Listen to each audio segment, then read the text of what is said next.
Arc 6, Chapter 89, Shaula. It was crumbling, crumbling, and scattering. It was crumbling, crumbling, and peeling away. It was crumbling, crumbling, and fading.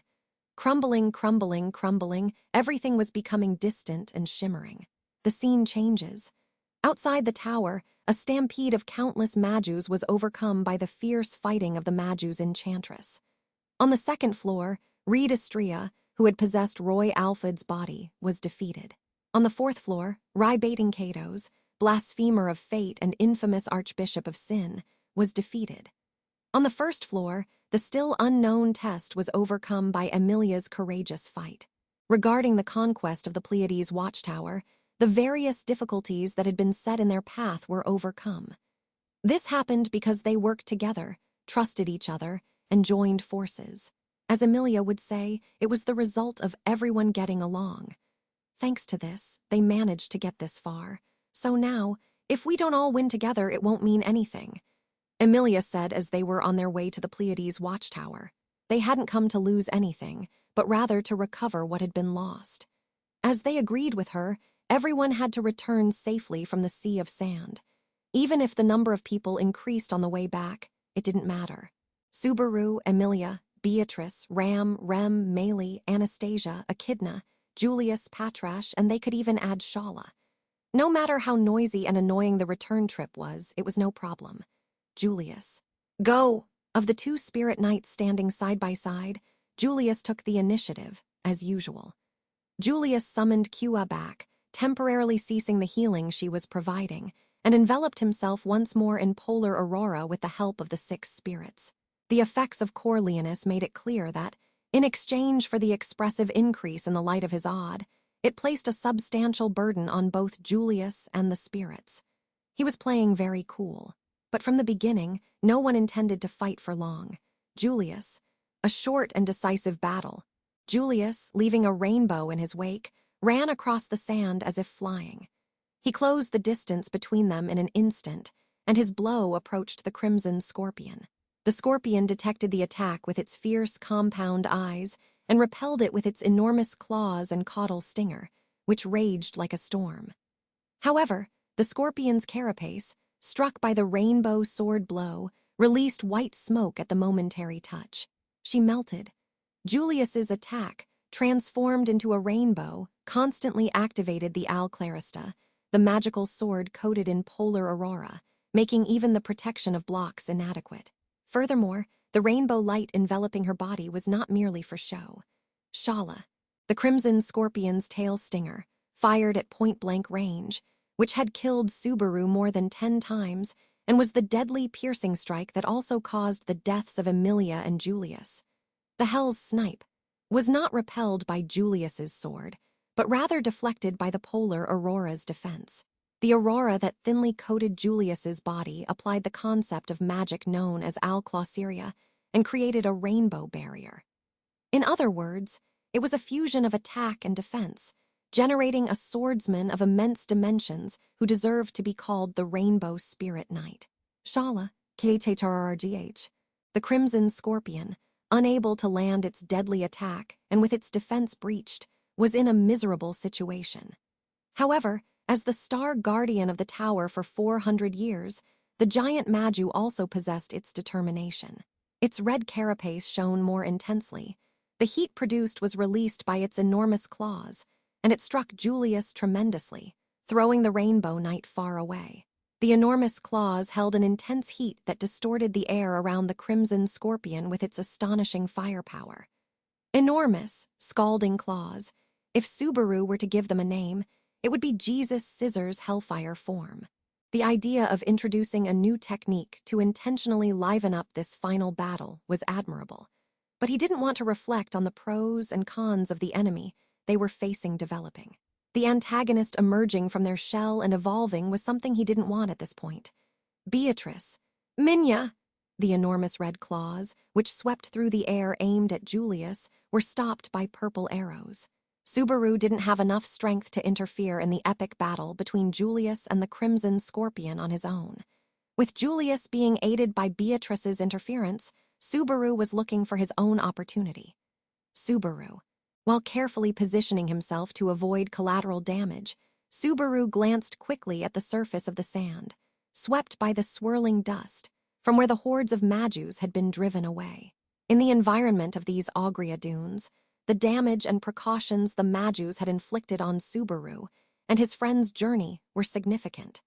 It was peculiar to see them uniformly distanced from the tower and observing. The clouds around the watchtower had dissipated, and Emilia had likely altered the tower's rules on the first floor. Upon implementation, did they include something that somehow kept the Majus away? Originally, they didn't seem to approach this tower, so that stampede must have been unusual.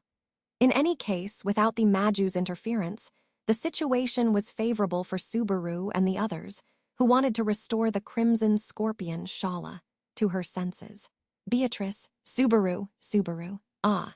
As he crossed the sea of sand diagonally in search of the best position, a cry reached Subaru. Lifting his head to see what had happened, the Crimson Scorpion, which had dodged Julius's attack, landed right beside him. After Beatrice's call, with whom he was holding hands, Subaru stopped abruptly.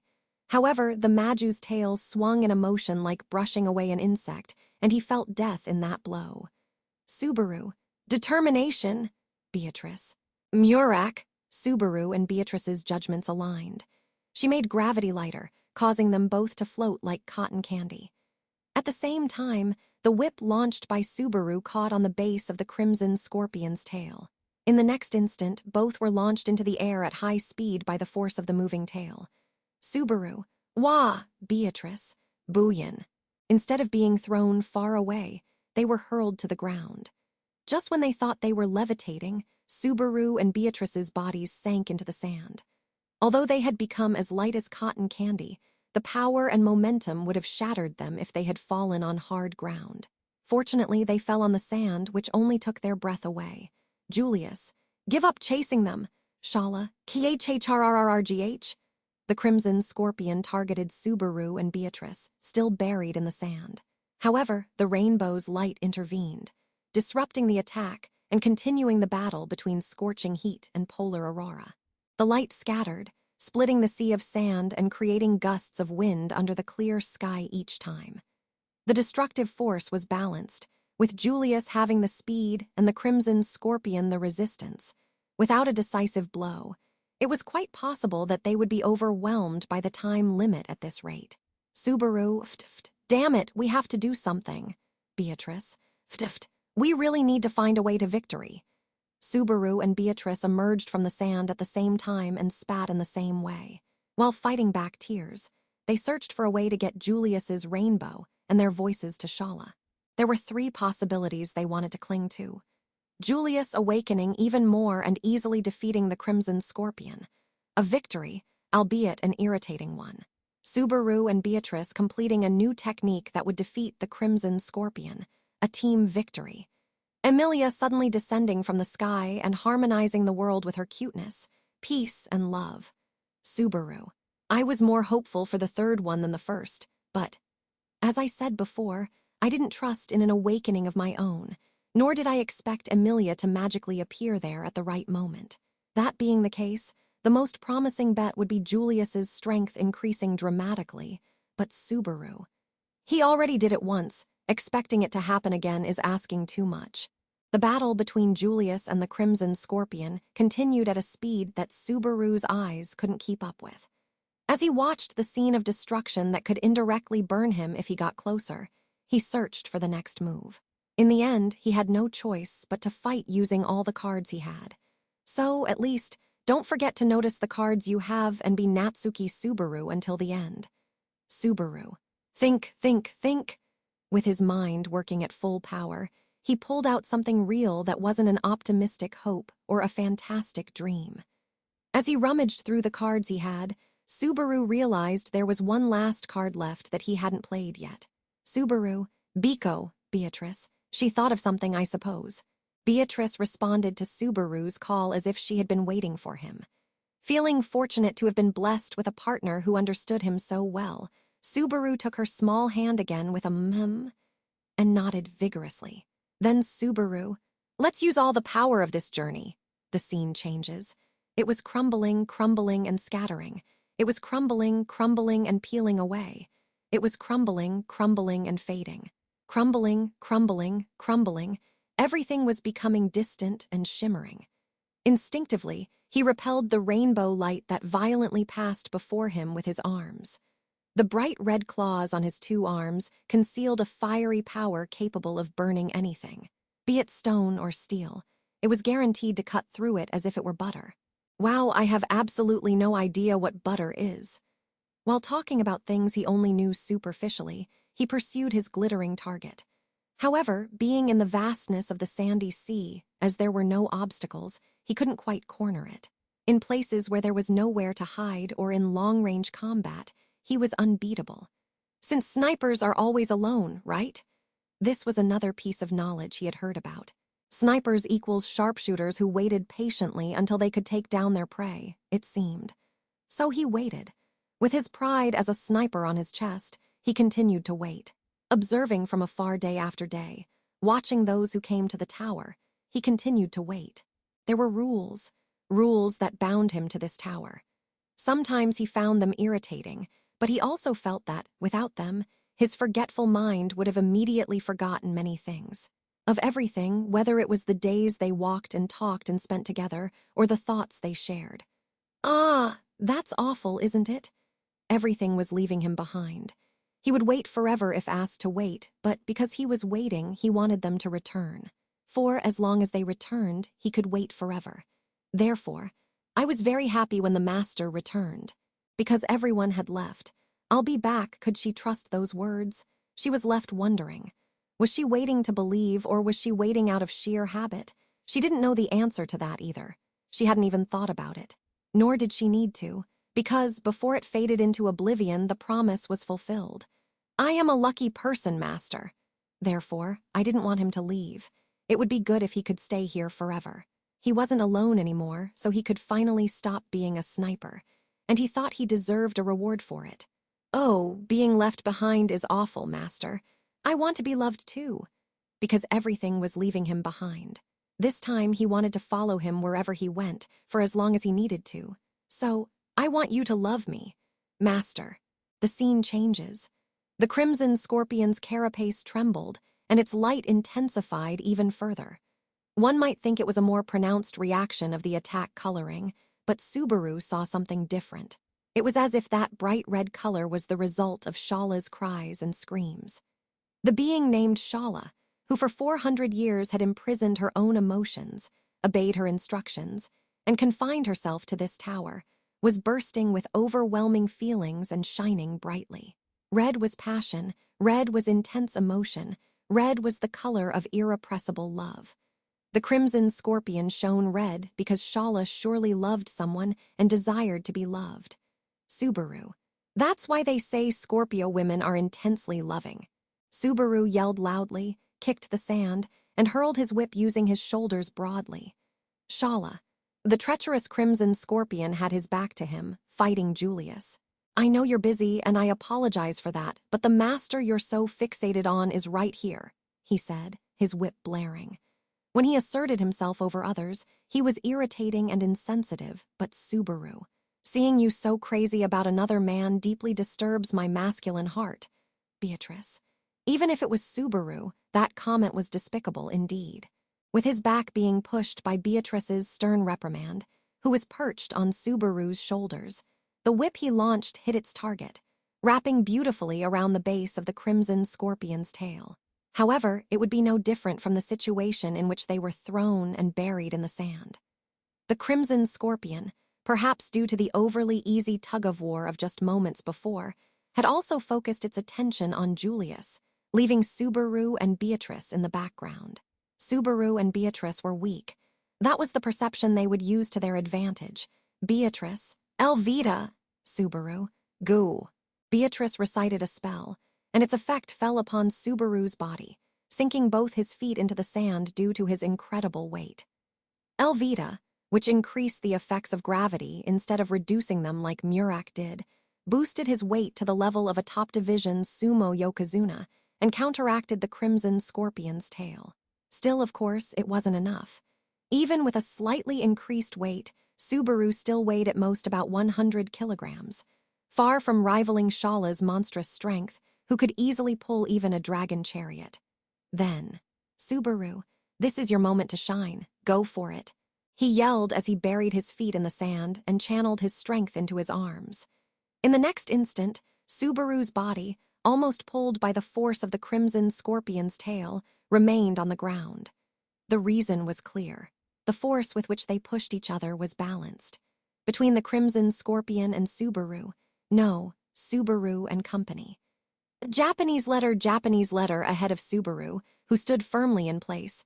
The taut whip was being gripped by hungry horse kings who had joined the tug-of-war with their immense and grotesque bodies. And they weren't the only ones participating in this unprecedented tug-of-war. Bears covered entirely in flowers, winged moles, and suspicious snakes were also taking part. The Majus, who were supposed to be sworn enemies, were helping Subaru in his fight. This could only have been caused by, stranger, "Seriously, you're so bossy," the voice of a girl, shrouded in disinterest and irritation. It was a girl standing on the sand, her face pale and breathing heavily, Meili. She stiffened her delicate features and took a long, deep breath. Then she clapped her hands forcefully, saying, "Look, Meili, go there, people. Just watching is such a waste." An instant after the sound of Meili's clapping, the sea of sand trembled. It was the pounding of feet and the cries of the Majus that were still approaching. This Majus zone was what they called the Agria Dunes, which were being controlled by the Majus Enchantress. No, she could no longer be called that. A Majus Enchantress could not cause a phenomenon of this scale. She, who used the power of the divine protection of Majus manipulation and controlled at will the hordes that dominated the Agria Dunes, did not fit the mere title of Majus Enchantress. She was the reincarnation of the mother of the Majus, the being who had devastated the Southern Empire in the past. The reuse of the Majus' route, which transformed this battle into a true all-out war, was a demonstration of her capabilities. Meili, there was a trick behind Meili regaining consciousness, despite her pained expression, and the recovery that allowed her to participate in the final battle. Of course, Subaru used Corleonis to absorb the damage Meili had received and distribute it. To his last card, it wasn't Emilia, Beatrice, or Ram. It wasn't Julius, Echidna, Patrash, Meili, and certainly not the sleeping Rem. The last ally to conquer the Agria Dunes was Subaru. "Sorry to involve you in this, Giant. Please help us." The Earth Dragon Giant, left behind in the basement of the distant watchtower. The 6th floor was included in the Corleonis, and Subaru distributed the burden to him. It was an extremely painful decision, but what was even more painful was that Giant fulfilled the requirements for the distribution of the burden through the Corleonis. In other words, just like Beatrice and the other companions, this was because Giant also wanted to support Subaru. Taking advantage of Giant's cinematic sensibilities, Subaru transferred most of Meili's burden to the Earth Dragon through himself. This was the trick that allowed Meili to recover, and it was also the reason why the Crimson Scorpion was unexpectedly defeated in the showdown. And this, Subaru, at this rate, this will be the reason for your defeat, Shaula. Commanding the all-out war that employed even the might of the Majus and the Earth Dragon, Subaru's words literally made the Crimson Scorpion's legs float. The irreproachable knight wouldn't let this moment pass. The rainbow throwed strike severed the base of the Crimson Scorpion's tail, a match made evenly matched in terms of strength. Shaula. The severed tail exploded and, in an act akin to autotomy, spread destruction all around, but this was blocked by the rainbow's light. Prevented, the Scorpion's trump card was neutralized, and its enormous claws descended fiercely on Julius's back. However, the erratic and anxious attack, resulting from defeat in the contest of strength and the loss of its tail, would not work against the knight who had broken barriers and overcome a fight against the first-generation sword saint. Julius. A sweeping, arcing blow magnificently severed the enormous left claw at its fragile joints. Its body swaying from the shock of having one arm severed, the scorpion placed Julius on its remaining enormous right claw. And just as it was about to close it to cut Julius's body in two, Julius, Al Clanver. As soon as it closed, the polar aurora covering Julius's entire body dissolved and expanded all at once. The moment he removed the rainbow armor, the explosively expanding aurora burst from within the enormous claw about to close, tearing it off at the base. Shaula, Japanese letter, Japanese letter. The shockwave sent the crimson scorpion's giant body flying through the air. As it landed heavily on the sand, the Maju had lost its tail and both arms, leaving it in a deplorable state. Furthermore, as if surrounding the mangled crimson scorpion, other Majus immobilized it there. The crimson scorpion had its 8 legs restrained and its movements restricted. As if refusing to accept its imminent end, it contorted its body and moved its head with its sharp fangs. Given the crimson scorpion's responsiveness, it wouldn't be surprising if it developed a new ability here and achieved an evolution that would overcome this desperate situation. But Subaru. This ends here, Shaula. Subaru stood before the struggling crimson scorpion, its full reflection reflected in his compound eyes. The scorpion, its weapons lost and its legs immobilized, was cornered in a pathetic situation. It should have been easy to finish it off in this state, but that wasn't Subaru's wish. Despite having cornered it like this, he still didn't know what the best choice was. Subaru. Meili. Meili, what would you have done without me, huh? Upon hearing her name called, Meili walked over to the scorpion, sighing. She stopped beside Subaru and snapped her fingers along with a sigh. And having drawn the compound eyes to her, Meili, who are you, Mr. Scary Red Scorpion? Or maybe, Shaula, Meili, or maybe it's someone else. The crimson scorpion's compound eyes weakened at that question. Trembling, they silently glanced at Meili and then turned to Subaru. The aggressive red eyes began to slowly change color. Subaru. Shaula. She gradually calmed down, her red shell glowing. Her eyes gradually calmed, until they turned green, and her shell until it turned black, until Subaru. Shaula! Until the scene changes. It was crumbling, crumbling, and scattering. It was crumbling, crumbling, and peeling away. It was crumbling, crumbling, and fading. Crumbling, crumbling, crumbling, everything was becoming distant and shining. Crumbling, crumbling, crumbling, everything became distant and shone. Everything was scattering, peeling, fading, becoming distant and seemingly shimmering. She was left behind and her memories were fading, yet they were certainly shimmering. Since those days were all precious, she was desperate to reclaim them. Subaru. Shaula, remember, Master, when you told me to wait because you would surely return and then you disappeared. So asked Shaula, sitting with her hands on her knees while tilting her head to the side. Subaru shook his head from side to side in response to her attitude, which was as if she were talking about old and cherished memories. Subaru. I don't remember. I mean, I already told you I don't know. How many times do I have to repeat myself? Shaula. Well, there's no way around it. When it comes to having a bad memory, I surrender to the Master. The Master and I are 2 peas in a pod. Subaru. That gives me the creeps, but I admit we have a similar way of speaking. Be that as it may, it was also because she used words from Subaru's world that he unconsciously felt a kind of affinity. Subaru wasn't as charming, adorable, or devoted as she was. He couldn't possibly dedicate 400 years to someone who had left him behind. Subaru. Because I'm impatient. I'm hasty and I want results right away. If I could at least always be by the person's side, I might even try to be more patient. Shaula. Ah, that's not good at all, Master. Right? Just listen to this famous phrase. Love is patience. Subaru. You're not confusing style is patience with that, are you? Isn't that more like the slogan of a devout woman or a woman who sacrifices herself? Shaula, it's all to give concrete expression to the feelings burning inside my chest. You can laugh at me, saying I'm an idiot, that I'm a pathetic woman. Your smiling face is beautiful too, you know. Subaru. No, I can't laugh. Look, I'm almost crying. Shaula. Let me see. With her face, Shaula approached Subaru, who said this while pointing to his own face. She, who had suddenly and eagerly stood up, brought her face so close that he could feel her breath and see her well-sculpted features up close once more. Her large, elongated eyes were striking and connected by the bridge of her nose. How her long eyelashes, her flawless skin that didn't seem to have spent much time in the sea of sand, and her rounded features had changed was difficult to grasp. But the overall sculpting emphasized beauty more than delicacy. She was a being named after a star, destined to remain waiting for a loved one without ever leaving this place. Shaula. Hey, master, are your eyes watery or are you crying? Subaru.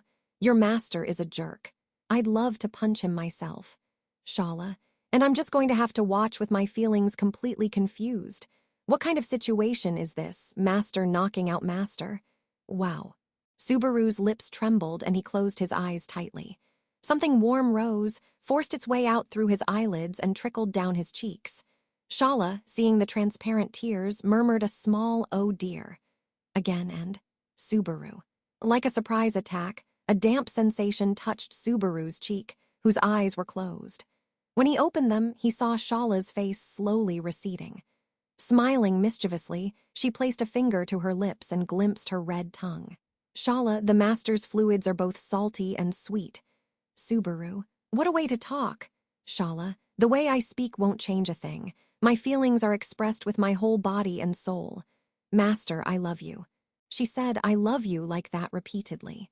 Knowing what was behind those words, I definitely couldn't say they were frivolous words.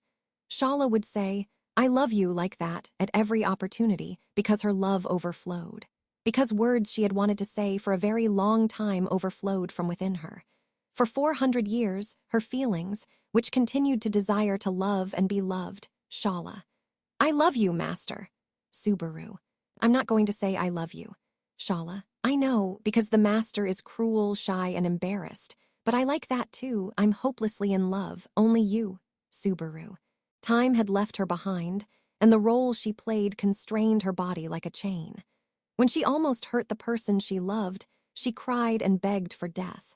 She would rather lose everything than hurt him. What did he say to her as she wept so intensely? He said he would never let her cry. Subaru. I'm not going to tell you that I love you. Shaula. That's fine. Since the master doesn't say it, I'll keep saying it. Then someday, surely there will come a time when you will feel the desire to reciprocate. Subaru. Someday? What patience? Are you going to wait 400 years? Shaula. Is that right? The 400 years went by quickly.